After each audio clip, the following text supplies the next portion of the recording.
नमस्कार, आपका हमारे न्यूज चैनल UK24 न्यूज में स्वागत है।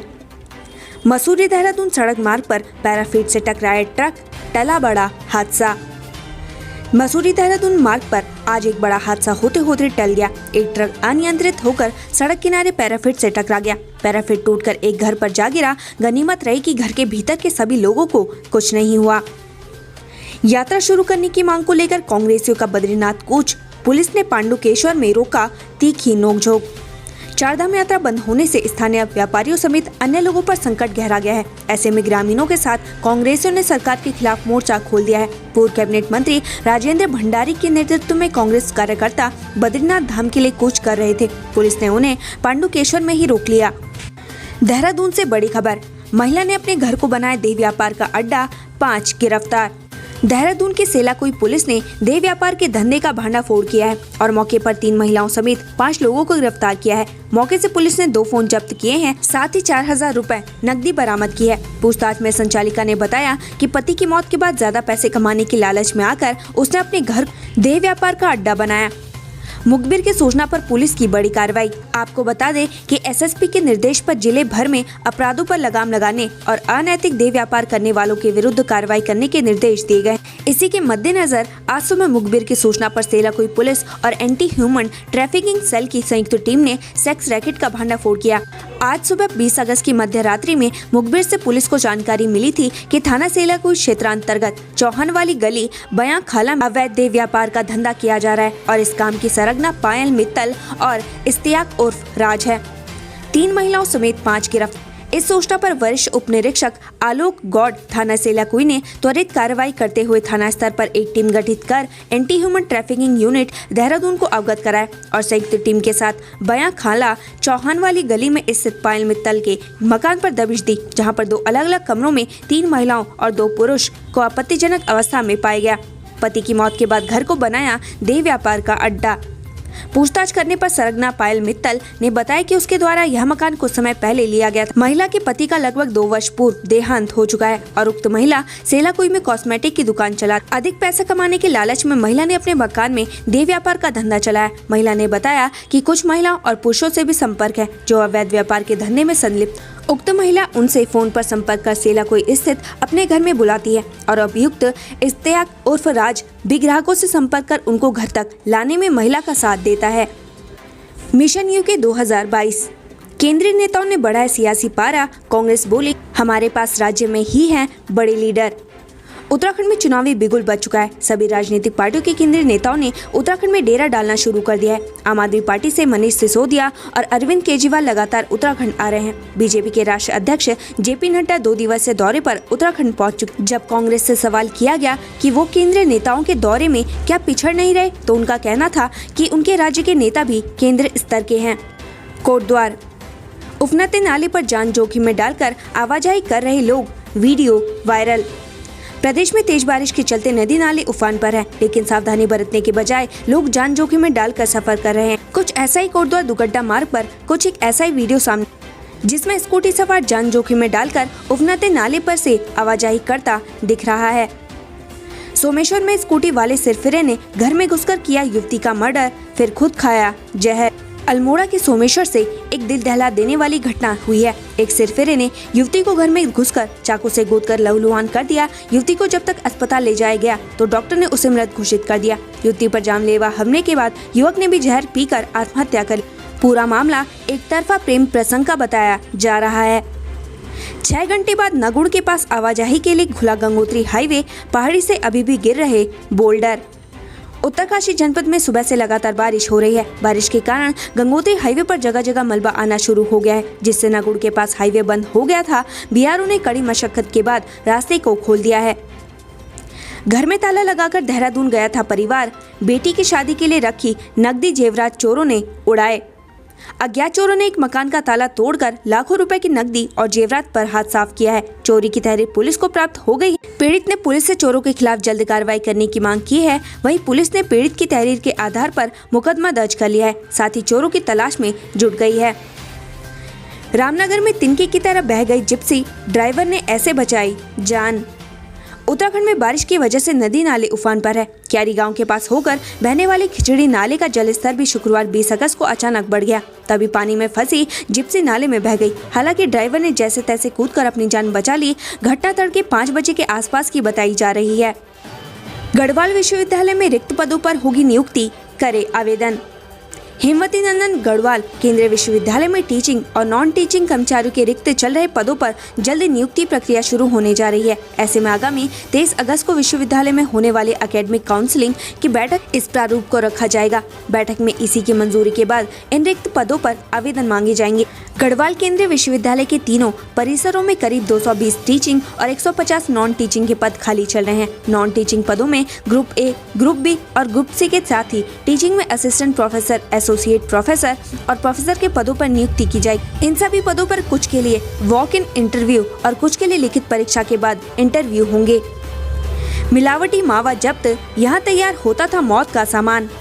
रिश्तों का पर्व रक्षाबंधन नजदीक है। त्योहारी सीजन आते ही मिलावटखोर भी सक्रिय हो गए हैं। वहीं पुलिस की टीम ने कार सवार 3 लोगों के पास से 550 किलो मिलावटी मावा बरामद किया है। आरोपी मिलावटी मावा मुजफ्फरनगर से लाकर देहरादून के विभिन्न दुकानों में सप्लाई करने जा रहे। वहीं खाद्य विभाग की टीम ने मावा के 4 सैंपल को जाँच के लिए फूड टेस्टिंग लैब रुद्रपुर भेज दिया है। पुलिस ने बताया कि बिना दस्तावेजों शुद्धता माप के मानकों को पूरा न करना खाद्य सुरक्षा और मानक अधिनियम के अंतर्गत दंडनीय अपराध है। डेंगू के 2 मरीज मिलने से हड़कंप, स्वास्थ्य विभाग हुआ अलर्ट। उत्तराखंड में बारिश का दौर जारी है। बारिश से जहां आम जनजीवन अस्त व्यस्त है, वहीं अब बारिश के साथ साथ मौसमी बीमारी और डेंगू ने भी दस्तक दे दी है। नैनीताल जिले में 2 डेंगू के मरीजों की पुष्टि हुई है, जिसके बाद डीएम ने स्वास्थ्य विभाग को सभी व्यवस्थाएं दुरुस्त करने के निर्देश दिए।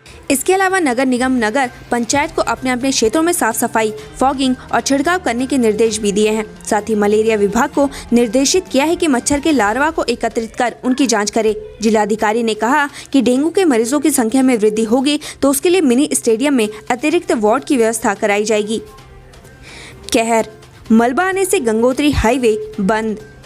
उत्तरकाशी में सुबह से हो रही लगातार बारिश के कारण गंगोत्री हाईवे पर जगह जगह मलबा आने का सिलसिला शुरू हो गया है। वहीं मलबा आने के कारण गंगोत्री हाईवे नगुड़ के पास बंद हो गया है, जिसे खोलने के लिए बीआरओ की टीम ने सुबह 9 बजे तक इसे आवाजाही के लिए सुचारू कर दिया था। वहीं नगुड़ के समीप हाईवे करीब 6 घंटे से बंद है, जिसे लगातार खोलने के प्रयास किए जा रहे हैं, लेकिन लगातार आ रहा मलबा और बोल्डर परेशानी का सबब बन रहे हैं। इसी बीच पहाड़ी से अचानक बोल्डर आने से जेसीबी मशीन बाल बाल बच गई। हरिद्वार में आगामी चुनाव के लिए बैठकों का दौर शुरू।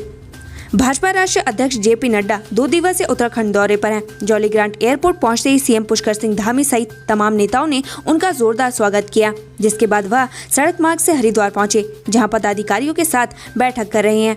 इन बैठकों में राष्ट्रीय संगठन महामंत्री बीएल संतोष, प्रदेश प्रभारी दुष्यंत गौतम, सह प्रभारी रेखा वर्मा भी शामिल होंगे। बताया जा रहा है कि 2 दिनों तक चलने वाली इन बैठकों में 2022 के विधानसभा चुनाव की रणनीति पर मंथन होगा।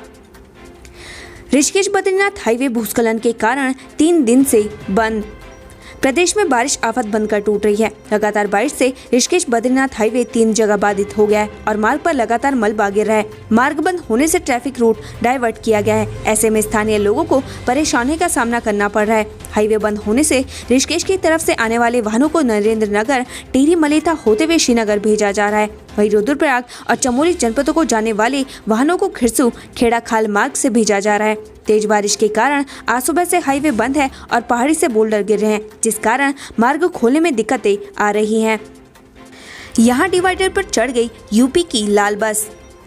ऋषिकेश हरिद्वार नेशनल हाईवे पर तिलक रोड के पास यूपी की एक बस डिवाइडर पर चढ़ गई, जिससे मौके पर अफरा तफरी मच गई। मिली जानकारी के अनुसार बस मुजफ्फरनगर डिपो की है, जो दिल्ली से आ रही थी, लेकिन ऋषिकेश हरिद्वार हाईवे पर अनियंत्रित होकर डिवाइडर पर चढ़ गई। इससे मौके पर मौजूद लोग सन्न रह गए। सड़क पर वाहनों की कतार लग गई, लेकिन गनीमत रही कि इस हादसे में कोई जनहानि नहीं हुई, क्योंकि सड़क पर ट्रैफिक कम था। आप देख सकते हैं कि कैसे यूपी की लाल बस डिवाइडर पर चढ़ गई है। मिली जानकारी के अनुसार उत्तर प्रदेश रोडवेज की बस जो मुजफ्फरनगर डिपो के अंतर्गत संचालित होती है, शुक्रवार सुबह दिल्ली से लौट रही थी। तभी अचानक बस तिलक मार्ग PWD गेस्ट हाउस के पास अनियंत्रित होकर डिवाइडर पर चढ़ गई। खबर है कि इस दौरान बस में सवारी कम थी। गनीमत रही कि इस दौरान सड़क पर भीड़ भी नहीं थी, क्योंकि बारिश का दौर जारी है। बारिश के कारण लोग घरों से कम ही बाहर निकले। सड़क पर लोगों की भीड़ नहीं थी और न ही कोई पैदल। जानकारी मिली है कि बस में चालक समेत 5 लोग सवार थे, जो कि सुरक्षित हैं। बस क्षतिग्रस्त हुई है। बस को बमुश्किल डिवाइडर से उतारा गया। तालिबान का टॉप कमांडर है देहरादून की IMA का एलुमनाई। अफगानिस्तान में तालिबान अपनी धाक जमा चुका है। तालिबान के साथ सबसे ताकतवर नेताओं में से एक शेर मोहम्मद अब्बासिस्तानी कजई है, जो देहरादून की इंडियन मिलिट्री अकादमी में जेंटलमैन कैडेट था। IMA में 1.5 साल में उसने प्री कमीशन ट्रेनिंग पूरी की। IMA के 1882 बैच के उसके साथियों ने उसका नाम शेरू रखा था। 1996 तक इस्तानी कजई ने सेना छोड़ दी और तालिबान में शामिल हो गया। कांग्रेस में फिर सामने आई गुटबाजी। कैमरे के सामने भिड़े मंत्री, चढ़ा पारा। हल्द्वानी उत्तराखंड में कांग्रेस में अक्सर गुटबाजी देखी गई है और ये गुटबाजी सिर्फ पार्टी के अंदर ही नहीं बल्कि बाहर जनता के सामने भी साफ देखी गई, जिसका फायदा भाजपा समेत अन्य विपक्षी पार्टियों ने कांग्रेस को इस गुटबाजी के कारण परिणाम भी भुगतने पड़े हैं। कांग्रेस को कमजोर कहा जा रहा है। कांग्रेस की गुटबाजी को लेकर विपक्षी पार्टियों ने कांग्रेस पर कई बार हमला भी बोला। कहीं न कहीं गुटबाजी के कारण कांग्रेस कमजोर हुई है और भाजपा मजबूत। हम ये इसलिए कह रहे हैं कि क्योंकि कांग्रेस से एक बार फिर से गुटबाजी का मामला सामने। भरी सभा में मीडिया के कैमरे के आगे 2 मंत्री शब्दों और अपने एक्शन से खूब लड़े। दरअसल कांग्रेस कार्यालय स्वराज आश्रम में राजीव गांधी की जयंती के अवसर पर कार्यक्रम का आयोजन किया गया था। इकबाल भारती द्वारा इंदिरा हृदय के पुत्र सुमित हृदय को हल्द्वानी से दावेदार बताए जाने पर हुकुम सिंह कुंवर आग बबूला हो गए, जिसके बाद पूर्व राज्य मंत्री इकबाल भारती और हुकुम सिंह कुंवर के बीच विवाद हो गया। मंत्री हुकुम सिंह कुंवर का पारा चढ़ गया और वो कैमरे के सामने ही अपना रोष जताते नजर आए। आपको बता दें कि हुकुम सिंह कुंवर कांग्रेस प्रदेश के प्रवक्ता रह चुके हैं। उनका गुस्सा कैमरे के सामने बरपा। आपको बता दें कि स्वराज आश्रम में बैठे कई नेताओं ने भी हल्द्वानी सीट से पेश कर दावेदारी की। सरकार ने लिया 28 अगस्त तक स्कूल बंद करने का फैसला, जानिए कहां। बड़ी खबर पड़ोसी राज्य हिमाचल से है, जहां कोरोना के बढ़ते मामलों को देखते हुए हिमाचल में कैबिनेट ने एक बार फिर से स्कूल बंद करने का बड़ा फैसला लिया। आपको बता दें कि लगभग 2 हफ्ते खुलने के बाद हिमाचल में स्कूल एक बार फिर से बंद करने का सरकार ने फैसला लिया है। इसका आदेश भी जारी कर दिया गया है। आदेश के अनुसार हिमाचल सरकार ने 28 अगस्त तक स्कूल बंद रखने के निर्देश दिए हैं। हालांकि 29 और 30 को सरकारी छुट्टी है, जिस कारण स्कूल 30 अगस्त तक बंद रहेंगे, लेकिन शिक्षकों को स्कूल आना अनिवार्य है। इस दौरान टीचर बच्चों को ऑनलाइन पढ़ाई करवाएंगे। राष्ट्रीय अध्यक्ष नड्डा के स्वागत में हरिद्वार के बीजेपी कार्यकर्ताओं ने पलक पावड़े। बीजेपी के राष्ट्रीय अध्यक्ष JP नड्डा उत्तराखंड के 2 दिवसीय दौरे पर हैं। आज सुबह JP नड्डा जॉलीग्रांट एयरपोर्ट पहुंचे। वहां मुख्यमंत्री पुष्कर सिंह धामी समेत सरकार के मंत्रियों व प्रदेश पदाधिकारियों ने उनका जोरदार स्वागत किया। जॉलीग्रांट के बाद JP नड्डा हरिद्वार पहुंचे। यहाँ बीजेपी के उत्साही कार्यकर्ताओं ने उनका जोरदार स्वागत किया। उत्तराखंड से संबंधित ऐसी खबरें पाने के लिए हमारे चैनल को लाइक व सब्सक्राइब जरूर करें। धन्यवाद।